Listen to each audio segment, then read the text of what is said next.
Bienvenue dans cette nouvelle édition du QG News. Voici les titres de l'actualité. En République du Congo, les bombardements dans le département du Poul à Brazzaville ont fait des milliers de déplacés. La société civile congolaise réclame l'ouverture d'une enquête internationale.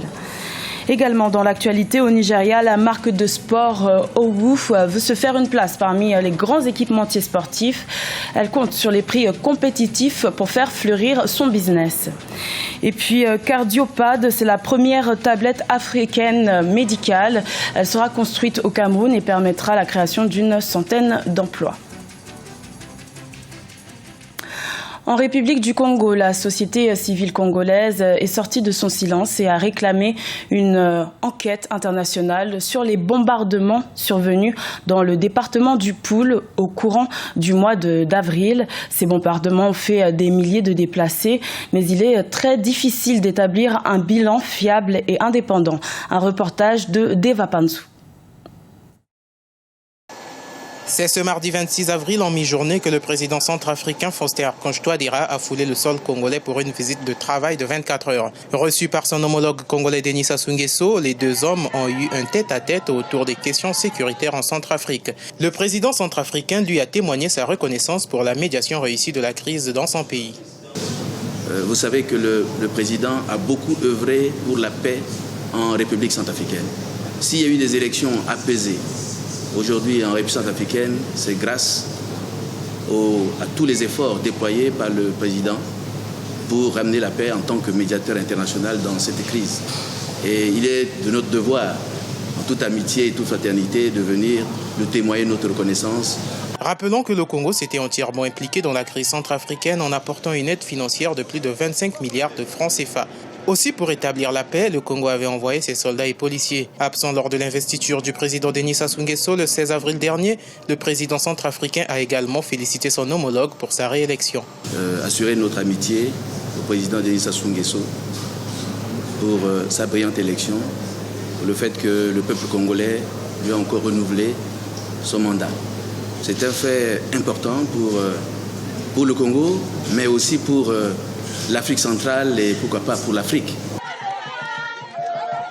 C'est la deuxième visite du président centrafricain au Congo depuis son élection le 14 février 2016. Le président Faustin Archange Touadéra et son gouvernement avaient dès leur prise de fonction entamé un processus de concertation avec l'ensemble des groupes armés dans son pays. Également dans l'actualité au Cap-Vert, un jeune militaire soupçonné d'être l'auteur de la fusillade qui a fait 11 victimes le mardi 26 avril a été arrêté ce mercredi. Les victimes étant en grande majorité des militaires. Le Cap-Vert est en état d'alerte depuis ce drame. Au Nigeria, la marque de sport Owu désire se faire une place parmi les grands équipementiers sportifs internationaux. La société est en voie de devenir la marque de vêtements de sport favori des clubs de football professionnels grâce à son prix abordable et plus compétitif. Birama Sonera. Située en plein cœur de la capitale économique du Nigeria, Lagos, Owu est une marque locale de vêtements de sport. Créée en 2008 par un jeune Nigérian, son objectif est de trouver une alternative aux grandes marques internationales comme Nike et Adidas. En 2010, la société a été en mesure de produire des vêtements de sport pour le Shooting Star du Nigeria, la première équipe de football professionnel basée dans l'État d'Oyo. J'ai toujours supporté la Ligue nigériane de football et mon désir était d'être impliqué dans le sport. Personnellement, je ne pratique pas de sport. Il fallait donc voir en quoi je pouvais être utile. Du coup, j'ai décidé d'entrer dans la production de vêtements de sport et de suivre les pas des marques bien connues comme Nike ou Adidas. Les choses n'ont pas été faciles au début de la création de l'entreprise. En cause, certaines équipes locales étaient réticentes à essayer les nouveaux maillots. Aujourd'hui, 20 équipes sportives locales sont équipées par Owu. Notre marque est faite localement. Nous ne pouvons pas comparer la qualité de nos produits avec celle de l'Occident que nous avons eu l'habitude d'acheter. Ce n'est pas comme le maillot d'Arsenal, Manchester, mais au moins elle est faite au Nigeria. C'est bien et nous devons encourager le fabricant de ce maillot. Si les équipes et tous les supporters de football utilisent cette marque faite localement, cela pourrait améliorer notre économie. La société de fabrication des vêtements de sport OU contribue à son tour à la croissance de l'économie nigériane. Elle emploie aujourd'hui 30 personnes. OU vaut actuellement 39 millions de naira. La société a pour ambition d'être la marque de choix des Super Eagles du Nigeria, l'équipe nationale de football. Une tablette pour sauver des vies, c'est la fonction du Cardiopad, la première tablette médicale africaine. Ce nouvel outil technologique sera construit dans une usine de fabrication installée à Yaoundé au Cameroun et permettra la création de 150 emplois pour les jeunes. Un reportage de notre correspondant au Cameroun, Chérif Ousmane Bardunka. Highmore Medical, la start-up du Camerounais Artisan qui a développé le Cardiopad, la première tablette médicale made in Cameroun, a commercialisé 43 kits sur 300 déjà produits depuis le mois de février 2016. 50% des kits ont été vendus au Gabon et d'autres commandes ont été livrées en Inde et au Népal. Grâce aux revenus générés par ses premières ventes, Highmore Medical entend agrandir sa structure et lancer dans un délai de 2 mois la société Kimore Medical Equipments, une unité de montage d'équipements médicaux qui sera basée à Yaoundé.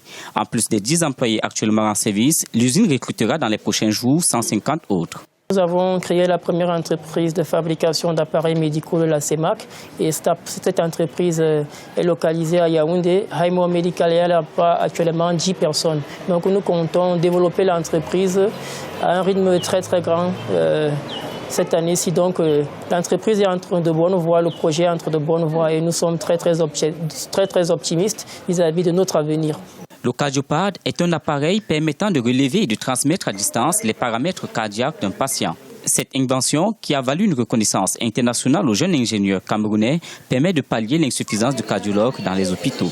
Le Cardiopad, c'est un appareil médical d'électrocardiogramme, c'est-à-dire un appareil qui permet de réaliser un examen cardiaque à un patient et ensuite on peut produire un diagnostic à partir des résultats de l'examen. La particularité de l'appareil, c'est qu'il a été conçu dans l'objectif de résoudre le problème de déficit de cardiologues dans les pays pauvres et dans les pays en voie de développement.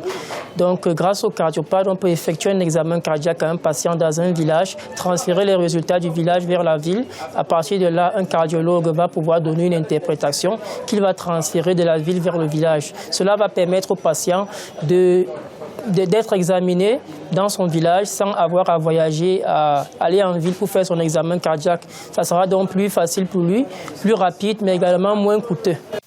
L'inventeur du Cardiopad prépare la présentation d'une version simplifiée de cet appareil. Elle permettra aux patients de relever eux-mêmes à domicile leurs paramètres cardiaques et de les envoyer à un médecin pour interprétation. Artisan envisage également la création d'un appareil d'échographie à distance. La dépouille de l'artiste congolais Papa Wemba, décédé le 24 avril à Abidjan, en Côte d'Ivoire, est arrivée ce jeudi 28 avril en République démocratique du Congo. Sa dépouille a été accueillie avec une vive émotion à Kinshasa.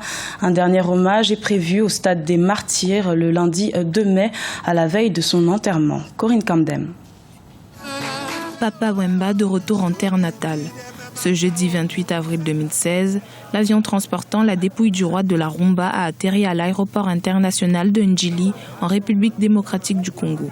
La veille de son départ d'Abidjan, capitale de la Côte d'Ivoire, le peuple ivoirien a tenu à rendre un grand hommage au roi de la Rumba sur la scène du festival d'Anoumabo, où il a livré sa dernière performance. Lors de cette grande veillée artistique, une centaine d'artistes africains se sont succédés sur cette scène pour saluer la mémoire et l'œuvre de Papa Wemba. Cette place où il est tombé sera baptisée la place Papa Wemba. Nous avons décidé cela avec les notables du village d'Anoumabo parce que c'est une place qui va rester gravée dans la mémoire de tous les jeunes d'Anoumabo. Si l'annonce de sa mort a été reçue comme un choc, elle a contribué à rassembler l'Afrique autour de cet homme qui faisait à l'unanimité la fierté de son continent. Il ne mourra jamais parce que ce qu'il a laissé comme œuvre est extraordinaire et magnifique et magique. Nous présentons nos condoléances à ses enfants, à sa famille. Et je crois que pour moi, ce grand homme est ce que l'Afrique a de plus sûr. 4 jours après la disparition de Papa Wemba, l'émotion reste vive. Dans l'immédiat, la dépouille de l'artiste sera à l'hôpital du cinquantenaire dans la commune de Kasavubu, en attendant les obsèques officielles de l'artiste qui sont programmées pour la semaine prochaine. C'était le journal de la rédaction. Merci de l'avoir suivi. L'information continue sur Africa 24.